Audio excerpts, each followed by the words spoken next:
सांगलीत सावकाराच्या जाचाला कंटाळून भाजी विक्रेत्या महिलेनं आत्महत्या केली आहे। 60,000च्या कर्जाच्या वसुलीसाठी 3 सावकारांकडून या महिलेला त्रास दिला जात होता। चिठ्ठीमध्ये सगळ्या सावकारांची नावं लिहून या भाजी विक्रेत्या महिलेनं आत्महत्या केली आहे। सांगली जिल्ह्यामधील मिरजच्या वड्डीमधली ही धक्कादायक घटना आहे। सुलोचना संजय मेत्रे यांनी त्यांच्या राहत्या घरी वड्डी या ठिकाणी गळफास लावून आत्महत्या केलेली आहे। हँगिंग गळफास लावून खाली घेतल्यानंतर त्यांच्या हातामध्ये एक चिठ्ठी आलेली आहे।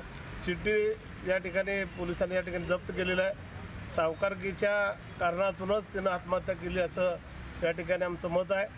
खऱ्या अर्थानं त्यांचे पैसे घेतलेले संपूर्ण दिलेले असताना सुद्धा त्या ठिकाणी जाचाट करून त्यांना दमदाटीचा प्रकार या ठिकाणी आज सकाळी त्यांच्या घरी जाऊन झाला आणि त्या कारणास्तव त्यांना दमदाटी दिल्यानंतर त्यांनी घाबरून जाऊनच या ठिकाणी त्यांनी आत्महत्या केलेली आहे। आमची वहिनी आज सकाळी सुलोचना संजय मेत्रे यांनी राहत्या घरी गळफास लावून आत्महत्या केली।